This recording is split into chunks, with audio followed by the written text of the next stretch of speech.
Wanted to go through my current local Claude assisted setup. I got a blog post on my website that gives out some of the details, links with config files. The basic setup is that I have a Mac Mini running in my office. Most of my programming I actually do from my phone, and I use the app Blink. Blink's just an SSH app, and I SSH into the Mac Mini.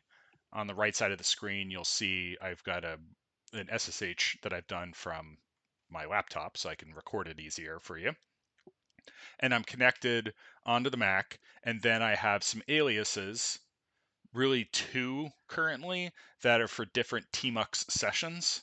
And inside each tmux session, I have multiple panes with different servers and apps and things that are running. If I'm doing some real complicated app, I might create a new tmux session, but now I think I can usually do it via two total. I use one tmux session for infrastructure. So I have a little alias that I can connect from my phone, and I just type infra, and it attaches me to the session that you see on the right side of the screen. Might be tough to see in the video, but at the bottom, you got the tmux panes in the green bar. Pane 0 is usually my Claude Code session. And then I might have another couple that are like the local dev server, an ngrok tunnel, to be able to get cloud proxy. That's how I get into this thing, is I use ngrok to be able to, it's like a little VPN that will go from a cloud endpoint, some friendly URL, down to binds it to a local server and port. Nice and easy to set up. So that's what I use. ngrok. Lots of people use Tailscale. And yeah, so from the phone, I just SSH, and I've got some aliases and stuff so that I have to type less on my phone. And then I attach to this session. And then from there, most of my programming is again on my phone, and I just talk. I use the Super Whisper iOS app. In this screencast, I'll do similar, where I'll just use the Super Whisper for Mac app that I've got in the menu bar. And so the other thing I've got is that I wanted to show off the infra. And maybe it's one reason why I'm not having my tmux sessions have so much stuff in them anymore, is I used to want lots of panes so that the dev server could be like logging stuff, put it into standard out, and I might have other sorts of telemetry being logged so that Claude could read it. What I've started to do more of is how we resize. All right, so this is the Mac Mini. I'm using VNC on my local network, so I can do like a remote desktop into it. I have Docker running there with currently it's set up as a little Kubernetes cluster with Kind that runs my observability stack. It's the Grafana LGTM stack with Loki, Grafana, Tempo, Mimir, so that you've got all your logs, metrics, traces, and I call that project Watchtower. Look at my site. It's in the projects link, and then you can it takes the GitHub repo that shows how all this stuff is set up.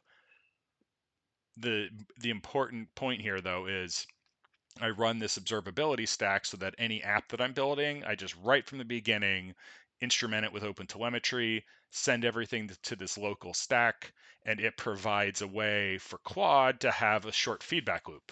Claude can do the thing, and Claude is wonderful but naive and says, I did it for you, and doesn't do a lot of testing. Yes, you can create unit tests. Definitely do that. I do that pretty early on for most things. Unit tests good. I used to do more end-to-end tests, using Playwright and creating like the end-to-end tests. I used to do that too early in prototyping. End-to-end tests they can take a while to run. Certainly, we're not talking seconds. It's minutes for a substantial Playwright suite to run. And then if you're iterating the UI fast, you spend all these cycles talking to your phone and telling it to fix the UI, to fix the end-to-end tests. Well, out of that, another, I think, useful project, this SmokeHarvest. It's a pattern for harvesting end-to-end tests from the working software. So what I do now is start building the app, instrument it with OpenTelemetry, send it to the local Grafana stack. Claude has a way to see if things work the way that expected beyond just unit tests. Also, in Docker Desktop, connected the Playwright MCP server, so I can have those skills available, and I can tell Claude to just use the website, discover the website, and it can synchronously and stepwise go to the URL, try the thing, uh, even as complicated as a current app that includes playheads on an audio player. And I was trying to yesterday troubleshoot this problem where I couldn't drag the playhead.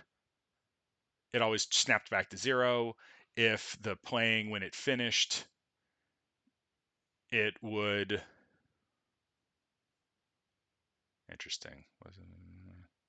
How long has this been sitting here? Shouldn't take that long to boot up.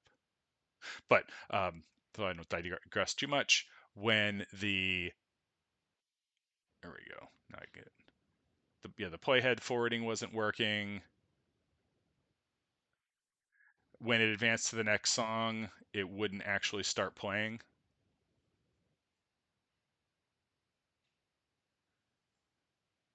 Oh, okay. So I noticed two little things there that when I think this is in Chrome, so why would it do that? There was a little bug that when I for the first time dragged the playhead, if it was playing and I dragged the playhead, it didn't keep playing. Works now. And then when I clicked or when it advanced to the next track, the next song wasn't playing. All right, I'm not going to get derailed on that now, but it's those little sorts of bugs that you notice, and I'll be like exercising or something, and I can just talk to the phone and describe it.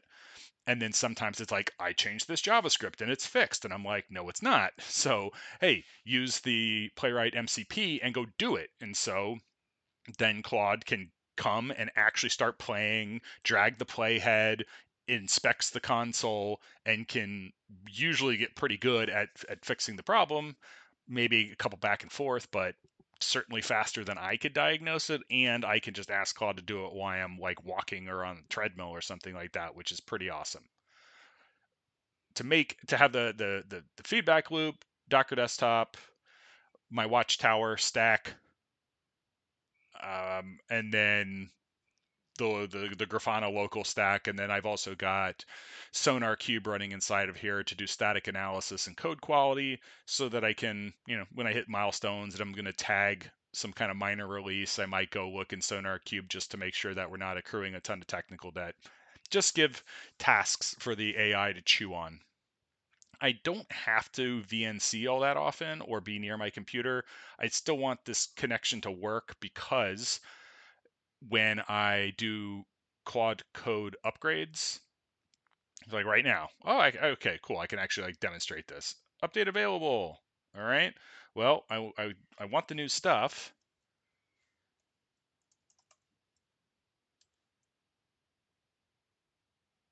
Get out of Claude, but I'm still in the tmux session, still attached.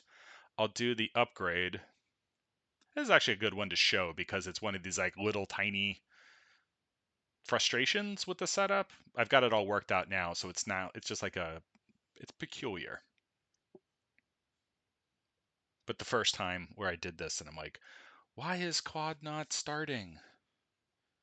When I tried to update as I was on a walk, I like, there's a new version of Claude every single day.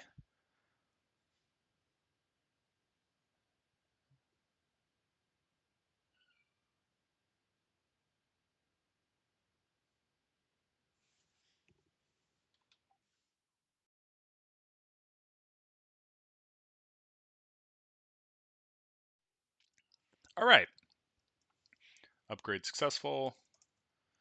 I could totally do this on phone. This is easy enough stuff to type. And I'll go to launch Claude again, and then the command will just sit. And so you'll feel like that the network is hung. And I spent way too much time trying to diagnose all of my tunneling. And really, it's just that every single version you have to, on the Mac Mini, allow it to be opened.